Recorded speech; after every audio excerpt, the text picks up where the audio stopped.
George Carlin once said, "Hey, do you give a fuck? Do you care if the pandas fuck? I don't." And that reminded me at the ending of tonight's episode of Dynamite of AEW Dynamite, because do I care what John Moxley and Chris Jericho weigh? Nope. How about you? Well, this is Zanman Sheen Sabunya. Welcome to Dynamite After Dark, and my good buddy Jeff was just about to talk. Well, we dropped our PG-13 rating right off the bat this week, so that might be a new record. Fucking right. Guys, we're live on Spreaker, we're live on LordsOpinionRadio.net, we're also live on YouTube. If you are listening, go ahead, hit the like button, subscribe button, ring the notification bell so you can get all this joyful wrestling talk twice a week. Does quoting somebody else saying the word fuck really mean that I broke the fuck barrier? Well, I mean, I definitely have now, because I've said it 4 times, but I'm just saying. The first one we might have gotten a pass, but I mean, even AEW bleeped out the holy shit chant early on. That pissed me off. That really pissed me off. Kind of, especially when Jericho dropped a couple of them later on. You know, it's like they need some consistency with that. And I don't know what you thought about this show. And you know the thing is, like, you know, I realize they're trying to be like a family friendly thing. At least TNT is like trying to, you know, like watch that kind of stuff. But if you're watching a football game and the fans don't agree with the call by the referees and they start chanting bullshit, they don't block that out of the football game. No. So why are they doing that from a wrestling show? I was really taken aback by that, to be honest. That was one thing that caught me off guard.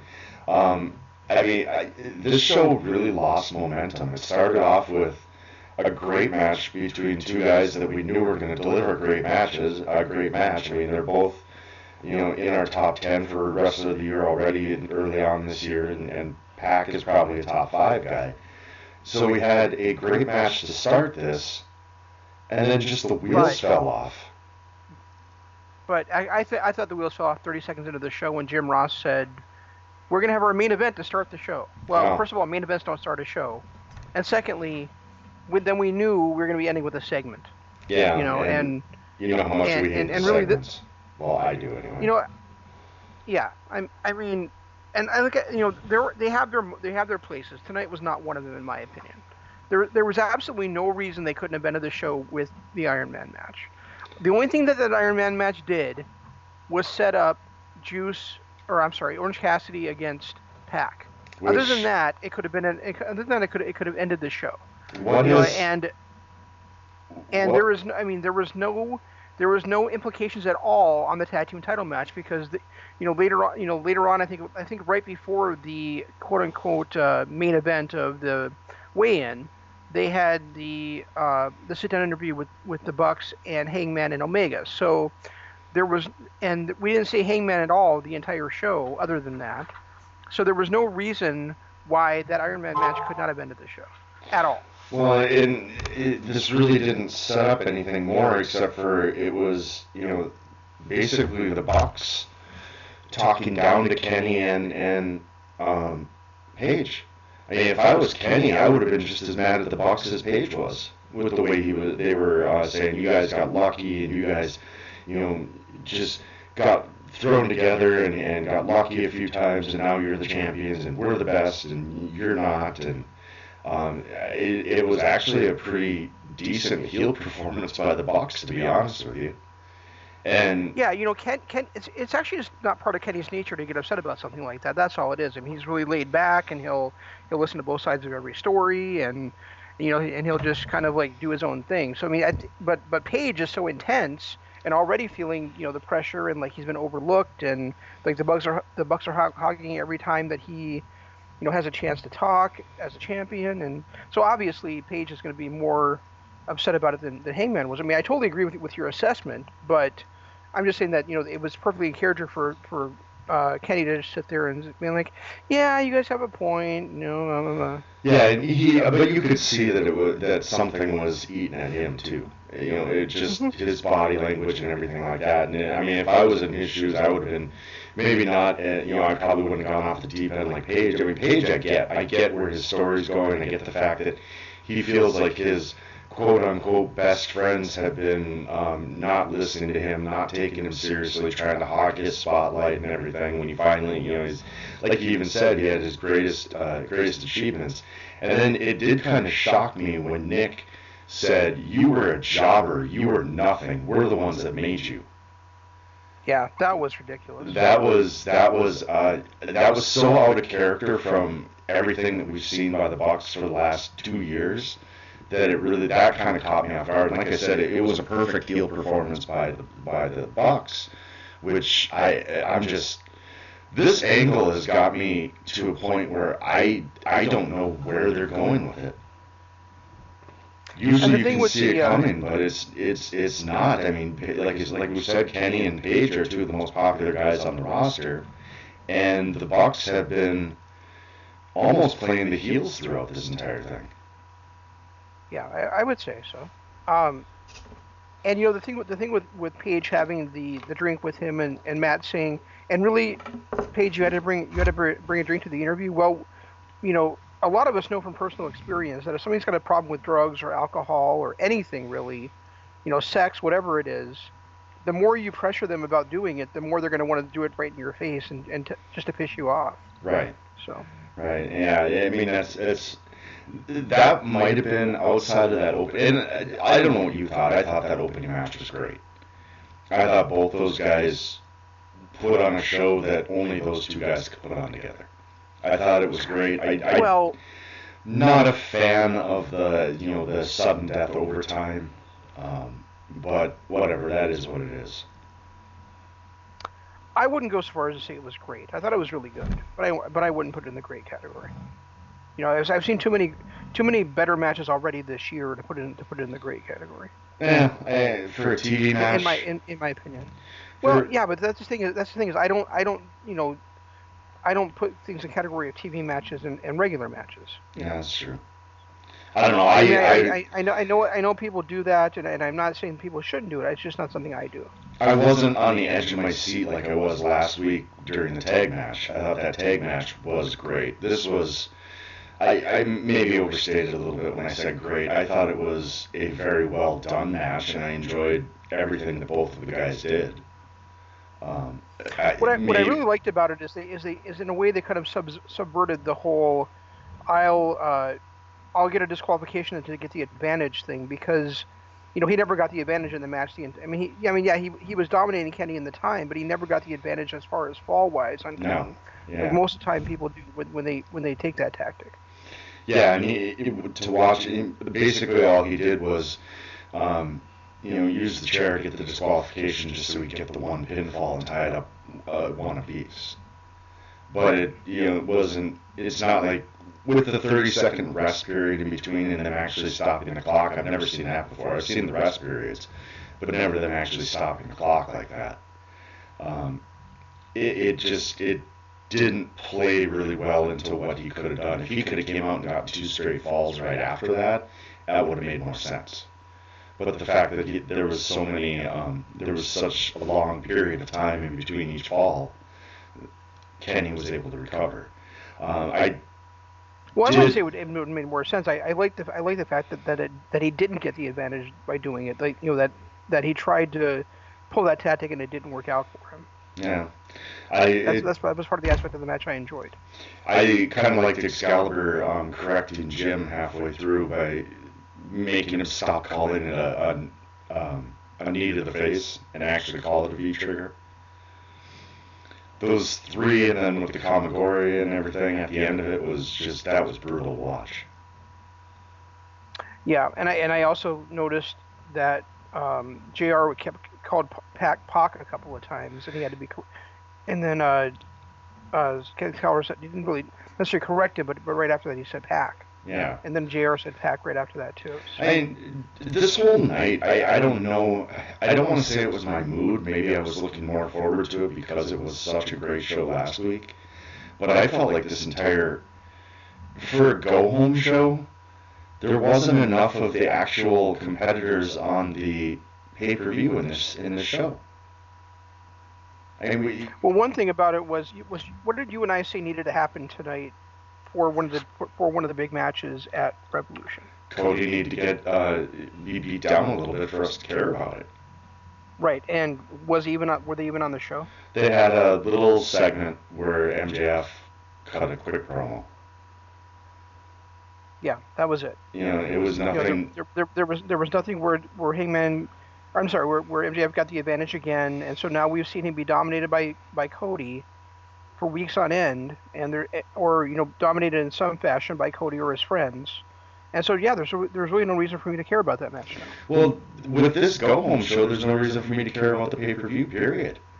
And the only thing of interest that they really focused on was the tag titles. And the rest of the night, we didn't see Nyla Rose at all. We didn't see Chris Statlander at all. We didn't see Cody and MJF were barely on. It was just a blip and a backstage segment. Not even a backstage segment. It was a little vignette. There was nothing. Darby and Sammy kind of mixed it up a little bit, but nothing to get me overly excited about it. And same thing with Hagar and Dustin. There was just. Well, I think they did a good job with those three things. With the tag title match with Hagar and Dustin, and then with Sammy and Darby. But yeah, I mean, really, that was all they did a good job with, in my opinion. Well, yeah, and I mean, the match selection that they had was kind of lackluster. That Shayna, as great as I thought she was a couple of weeks ago, well, as good as I thought she was a couple of weeks ago, she was just sloppy tonight. She just moving slow and not selling punches, and she just looked sloppy tonight. And I'm not really sure what was going on in that four-way match. It just didn't seem to make much sense with the little genie and everything. That trios match. I bet you were tickled when JR called her a genie too. Yeah, I was. I was like, I told her. Actually, I really enjoyed the fatal. I actually enjoyed that match. The women's fatal four-way I thought was a lot of fun.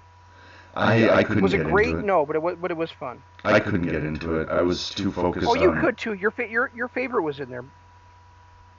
Who was that? Big Swole Bianca. She was your favorite. Bianca Swole? No, that kind of turned me off even more when I saw her in the ring. And then seeing how sloppy Shauna was. What? You mispronounced on. On? Wait, what? Yeah, you said she turned you off. Oh, Jesus. You need to go to sleep. And Shayna's kind of lackluster, and the little comedy act with the genie and everything. I just couldn't get into the match. The trios match was fun in spots, but I felt like Luchasaurus was made to look big and strong, and then weak and kind of fragile at the same time. And I don't know. I just, this entire night, I didn't even get in. I couldn't get into that other tag match with Best Friends and Blade and Butcher. That match just, maybe I'm just so sick of seeing Best Friends that I just couldn't get into it. I don't know how Pac versus Orange Cassidy is going to sell any kind of tickets at all. Yeah, I don't see how either. When Cassidy, we never even seen him wrestle a match yet. I mean, we have, but if he does the lackadaisical kind of wrestling that he's known for, this is just going to be a Mikey Whipwreck type situation where he's just going to get his ass beat the entire night. That was kind of funny, though, where Chuck said he's actually going to try this time. Right, and then the crowd chanting, "He will try, he will try." Yeah. But you run really hot and cold on Best Friends. There's sometimes you really like them, and sometimes you just can't stand them. You're kind of in one of those cold. It's been a while. Right, it's been a while. I mean, there's times when Chuck Taylor is allowed to actually perform. He's a lot more talented than we used to give him credit for. And Trent, the combination of the two, they're a good tag team. That you used to give him credit for. Oh yeah, fine, fair enough. But the tag team themselves are are fun, but literally they're every single week, and I think I'm just worn out on the team altogether. And did The way I they? was getting with the way I was getting with SCU for weeks. Yeah, and did they announce another tag match too? Is this going to be like a 12-hour show? I didn't hear them announce another tag match. I mean, they didn't. Evil Uno and Stu Grayson against STU. Oh, that's right. Yeah, they did. You're right. So I mean, now we're up to 6 singles matches, a women's match, and 2 tag matches. That's a lot of matches for a pay-per-view. So 9 matches, huh? We're looking at 4 hours of show, which I'm not happy with because I was enjoying their 2.5 to 3 hours. No, they usually their pay-per-views have all been like around 4 hours, haven't they? Maybe they've gone over 3, but I didn't think they were that long. I know they used a little more match economy where they would let matches breathe. When you've got 9 matches on a 4-hour card, that doesn't leave a whole lot of room for these guys to perform. I definitely feel like I was watching a 4-hour show when I was at All Out last year. It's possible. I guess I don't know about the timing. I apologize. That's nothing that I'm really on. All I know is I'm not a fan of shows once they start getting over the 3-hour mark. No, I know you're not. I know you're not. But I mean, we also know that that's kind of the way it is these days. Yeah. Good news for AEW though, signing Lance Archer. It's a huge pickup for them. It really is. I hope he's allowed. For those who don't follow NJPW, don't know how good Lance Archer has been. He's been just on fire lately. Yeah, ever since Davey left and KES broke up, he's been a shining star in that promotion. And that's I do think it's a little. I'm happy for him. I do think it's a little bit hypocritical of him because he kind of, when Davey left for MLW, he kind of was like, well, when Davey, when it took his ball and went home to the States, and now he's done the same thing. Right. So. Yeah. But I mean, I'm happy for him, and I'm happy that we get to see him on a weekly basis in AEW now.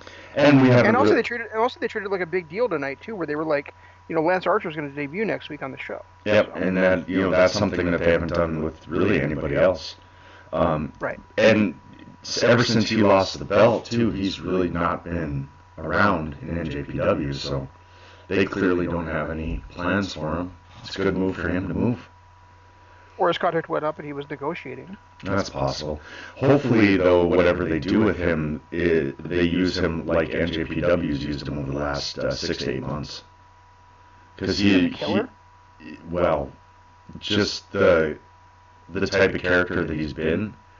Because the character that he's been has made what he's always been good, but I think his mean street character that he's been is really his best quality. Well, yeah, I love his Everybody Dies character.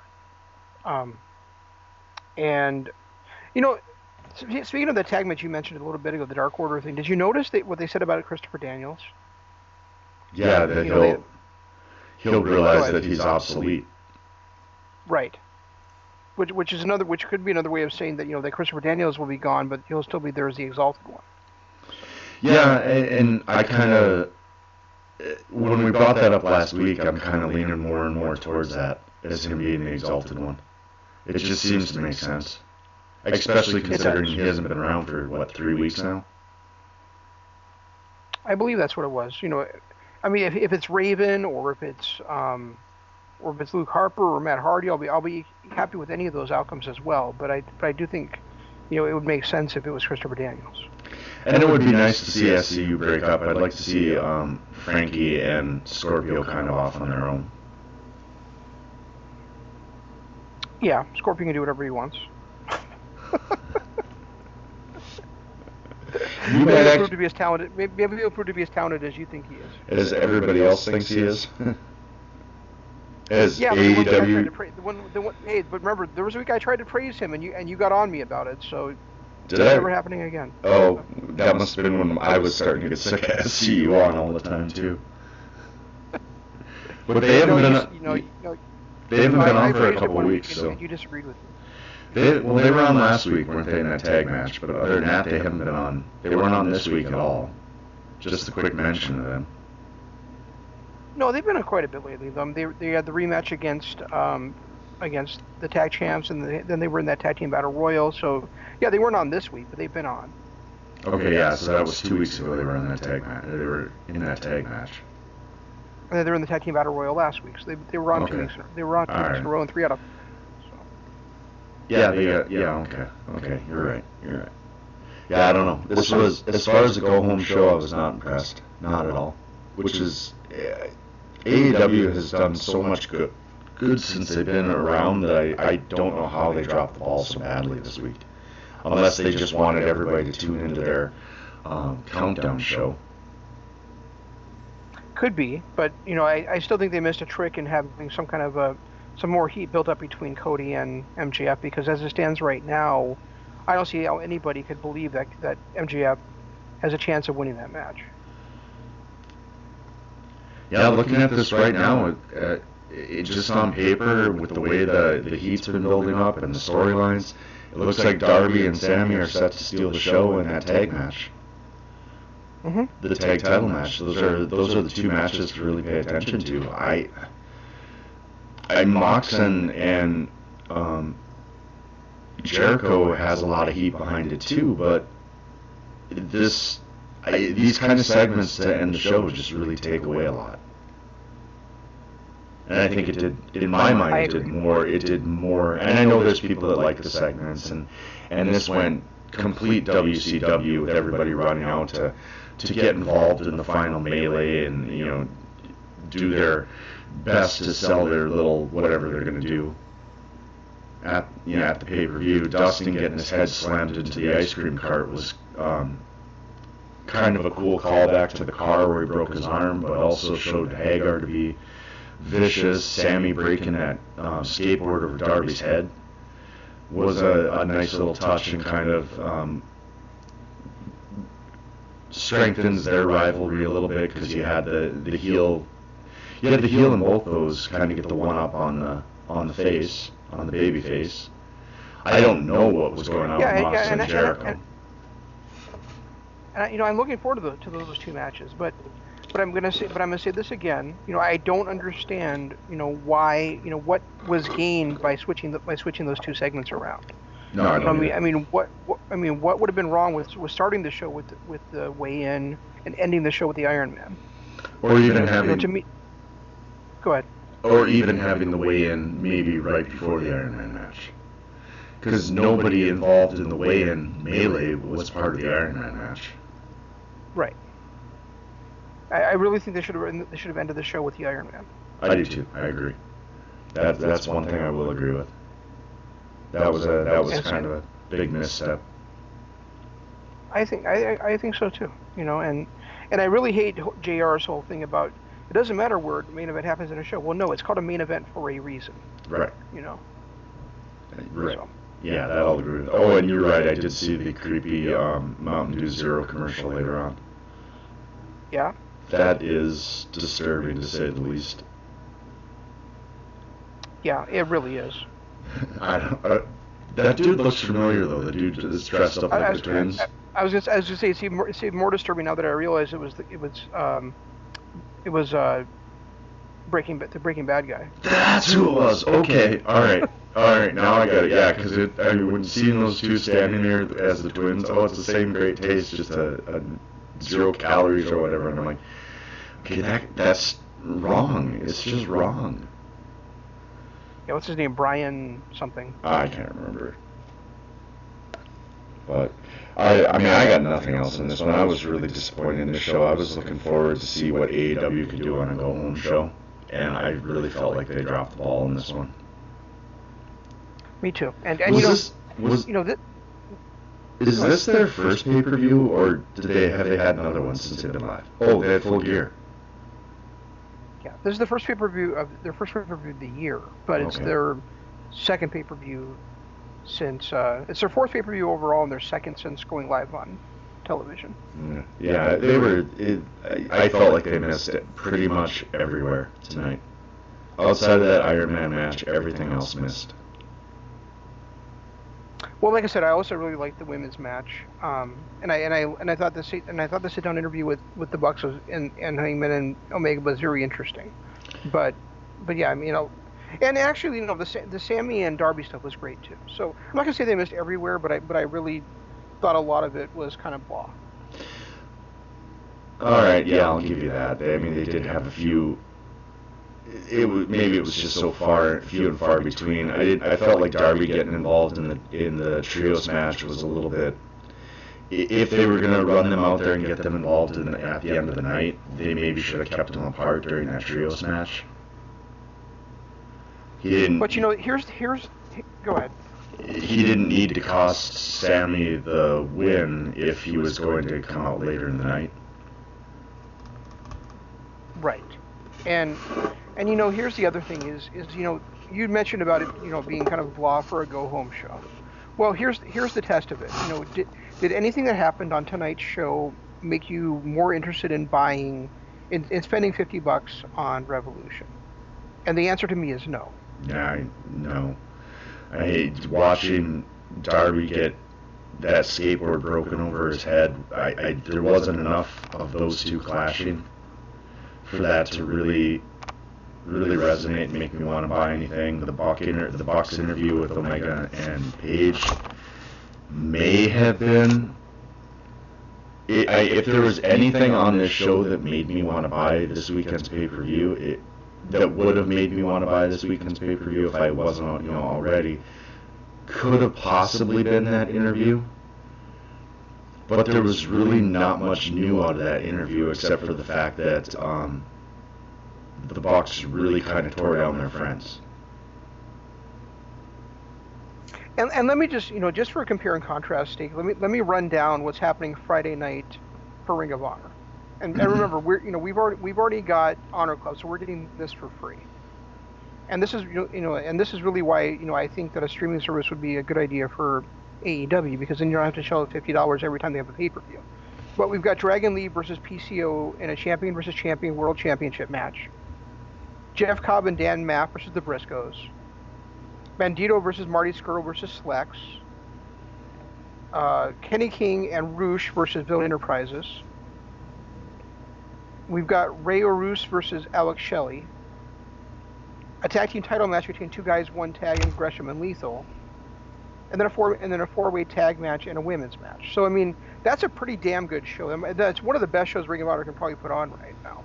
And it's happening the night before Revolution. So. Yeah, considering their talent level, yeah, I'd agree that is a fairly decent show. I'm still not a fan of PCO as the heavyweight champion, but that's not a bad show considering what they have. That's definitely better than what we just saw from Impact. What, do you want to know what's happened the same night as Revolution for Ring of Honor? Kinda. Okay. World title match. Roosh versus PCO versus Mark Haskins, triple threat. That could be fun.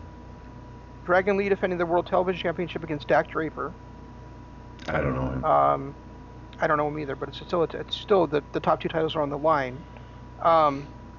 Ray Horus and Bandito in a proving ground match against Jonathan Gresham and Jay Lethal. That could be fun. Flex and the Briscoes versus Marty Scurll, Flip Gordon, and can't think of the other guy's name. Villain Enterprises. Brody King. Brody King, yeah. Two guys, one tag versus Vincent and Bateman. Alex Shelley versus Dan Maff. And Marth Martina versus Angelina Love. So That's actually a damn good show.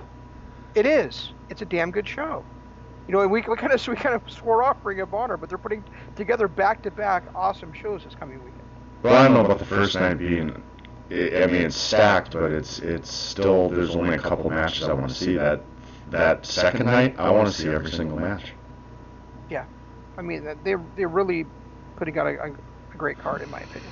So, and then a couple weekends from then we have the anniversary show, which is the long-awaited match that I've been drooling over for now. Almost a month and a half. Ever since they announced it. No, that's a month later. I gotta wait another month. Oh my god. You do. I don't know. I don't know if I'm gonna be able to watch that match. I might not be able to. but at the anniversary show, you are going to see Lethal and Gresham versus Marty Scurll and Flip Gordon. All right, that'll be fun. Yeah. That'll be a lot of fun. And then we get Kenny King versus Dan Maff versus Bateman versus Shane Taylor. This is Marty's booking, isn't it? It is. It's Marty booking. Because there's a huge difference in just the feel of the layout of the shows. And then the World Television Championship for that show, Dragon Lee versus Bandito.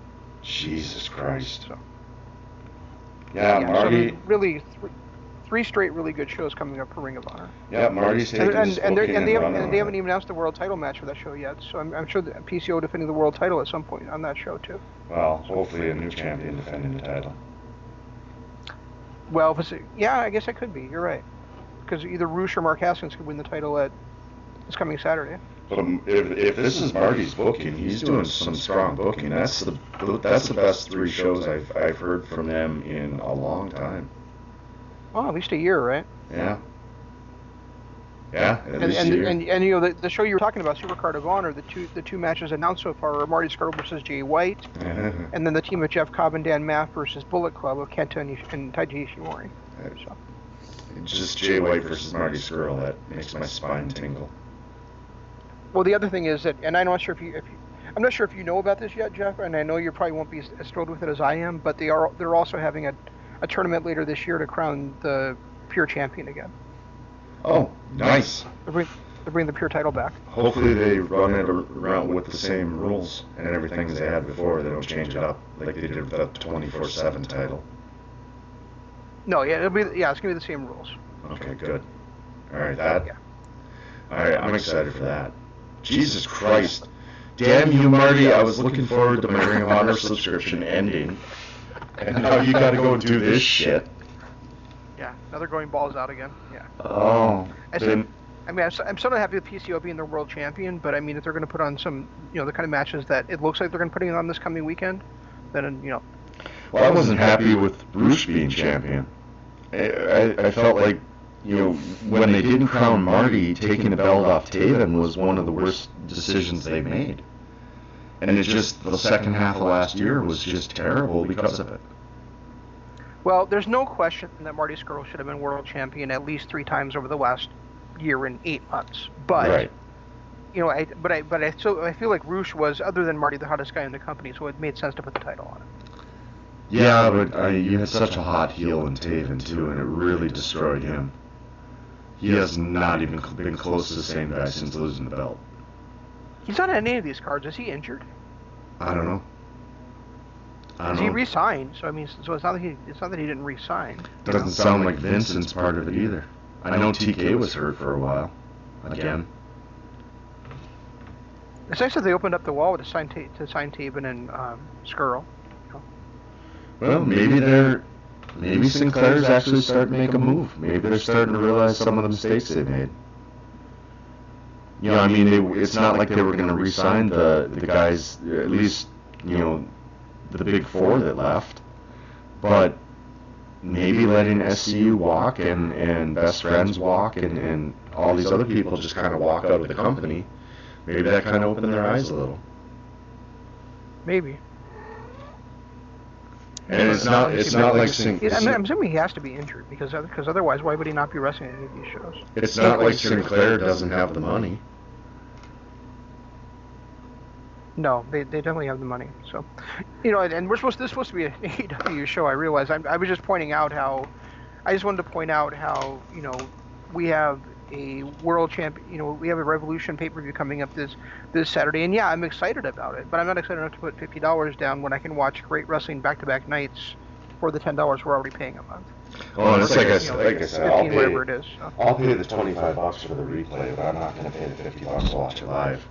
There's not enough interest. They didn't do a good enough job over the last month of getting me excited for this pay-per-view.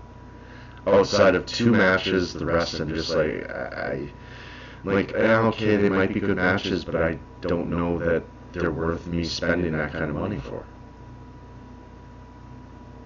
Right. I mean, if they would do something maybe like Impact does, where you get they're whatever. I know they've got a limited library. It's not like they've got a huge library, but even their limited library, and then you'll give me the pay-per-view for free every 3 months. Well, almost like what Ring of Honor does. It's kind of what Ring of Honor does. They didn't really have a huge library when they kicked this off. Yeah, they did. They have, well, since 2011. So I mean, they still had a lot of programming available on there. But even, I mean, their whole thing is like 150, 160 bucks or whatever. You get all the pay-per-views and specials and all that stuff for free. I would pay that for AEW too. You pay $10, $11 a month. Yeah, that's the thing is that it's a weird model. I've said this before. Like I think that the pay-per-view model is weird in 2020 when for 6 years there's been WWE Network, which is the industry leader, and you pay $10 a month for it. We pay eight something. What is it, like $8.97 a month for JPW World? Yeah, after the currency change. Yeah, it's like $8 a month for Impact. I mean, yeah, you don't get the pay-per-views with it, live, but you get them a few months later, and you get all their specials. Oh, special is definitely the word for it. But you also get access to how many other indie promotions on that thing too. Well, not only I don't have the time to watch them, but you get. I think there's a dozen at least indie promotions you can watch on. Well, and there's a new one too. One of the wrestlers started up an indie promotion that's on there now too. They were talking about it on Sacrifice. Yeah, Ego did. All Ego is engaged. Okay. Yeah, and you also, the nice thing though about that app too is you get access to all of the Asylum years and all of the mid 2000s TNA broadcasts. So there's a lot of greatness on there. And speaking of the wrestling streaming services, I told you I was going to cancel that one, but I never did. And then I was going to cancel it, and I was like, you know what? Last year I paid $60 for 3 of their shows, 6 of their shows during WrestleMania weekend. So why don't I keep it at least the WrestleMania weekend? So yeah. We still do have the World Wrestling Network as well. Oh, okay. Yeah, I haven't even logged into that in months since we watched that last show of theirs. I know. Me neither. I'm just letting you know we still do have that one as well. So. Well, like I said, this is an AEW show, and I was disappointed tonight. I was hoping for more out of a go-home show. We didn't get it. There's not much for me to be excited about this pay-per-view. I'm still gonna watch it. I'm gonna enjoy it. There is some, like I said, the Darby Allin, Sammy Guevara has a chance to steal a show. And also that tag match, the tag team title match, is another one that could probably steal a show. The rest of them I'm not as hyped for as I was hoping to be. Yeah, the women's title match they barely set up. The Cody MJF match was so hot months ago, but now I just feel like it's cooled down and they haven't done anything to make me hyped for it. I think we talked about last week. I think Cody losing to Wardlow last week would have been a lot better than him winning. Right. And so really there's 4 matches I'm excited for on this show. The World Tag Title match, the World Title match, Dustin versus Swagger Hager, and then Sammy versus Darby. Yeah, those are the ones I really care about at this point. We'll find out next Tuesday if we were right on this one. Right about what? Whether this pay-per-view ends up being a bust or not. Right now, I'm not saying it's going to be a bust, but it's not something I'd pay $50 for sure. I'm actually leaning toward it being a bust. Okay. I just, with the way that they've set up the matches, I'm just not. There's not as much fire behind them as there should be. I almost feel like the Moxley Jericho thing has gone on too long. Let me ask you something. Is this the right time to put the title on Jon Moxley? No. No, it's not. I don't think so. I honestly feel like Moxley is the wrong guy to take the title from Jericho, and I feel that way for a couple of reasons. Number one is I feel the momentum has been really weird in this feud, the way everything's been going. But number two, I also feel like having 2 former WWE guys as your first 2 champions is really not a good idea. That and like I said, it just feels like this has gone on too long. We've seen it, and I maybe a little less of the repetitiveness, where it seems like there's always some sort of beatdown on Moxley every single week. And I really don't want this to be a wrestling match between the two of them. No. Well, I don't think at this point. That's the crazy thing is like they're too big. They're too, quote unquote big singles matches. Really, neither one of them should be a wrestling match. They should both be fights. Yeah. Yep. Which is going to be weird for the pacing or the spacing of the matches on the show. I mean, I think Cody versus MJF should be like maybe middle of the show just because of that. Well, Cody likes to live in the middle of the card anyway. That seems to be his spot.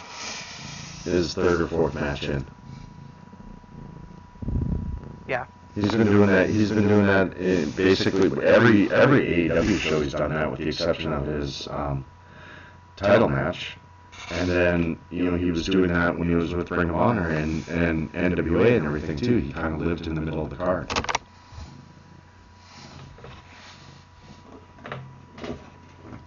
Yeah, a lot of the time he did. You're right. I'm just looking to see what the full card is because I'm trying to think what I think.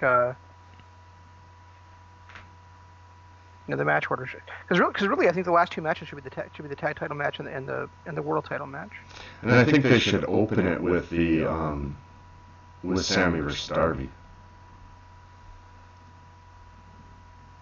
I agree. I think that's the kind of match that could get everybody pumped and ready to go and on their feet and really into the show.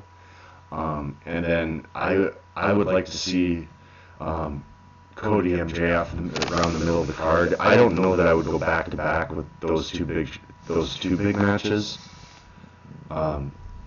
Maybe throw in the grudge match between Dustin and Hagar between them.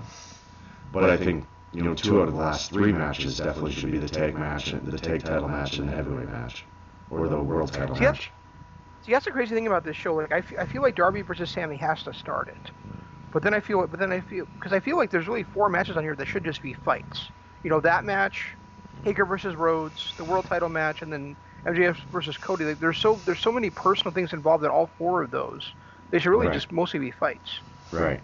So. And Sammy versus Darby, they're both athletic enough to pull off a really spectacular fight. I think so too. Pac versus Orange Cassidy is a weird thing to be throwing on here. I don't even know what to think about it, to be honest. I wonder if the tag match they talked about tonight is going to be on the pre-show, because I'm looking at the card right now, and they've added Pac versus Orange Cassidy, but that makes it a 7-match card. So I'm wondering if that tag match between the Dark Order and SCU is going to be on the pre-show. Well, there were 5 singles matches, the 1 tag match, the tag team title match, and the female match. So the female match was one of the singles matches, though, right? Oh, was it? I thought there were 5 male singles matches. Well, here's what's listed right now on Wikipedia. So, Chris Jericho versus Jon Moxley, MJF versus Cody, Omega and Page versus the Bucks, Hager versus Rhodes, Allen versus Guevara, Rhodes versus Statlander, and Pac versus Orange Cassidy. Okay. Yeah. So the only one I know of that they're missing is the tag match I mentioned tonight, which is the Dark Order versus SCU. And I'm not sure if they really, it was kind of a throwaway line, like you even didn't pick up on it right away. But it sounded to me, I just forgot. It sounded to me like that was a challenge. Like they were going to have a match.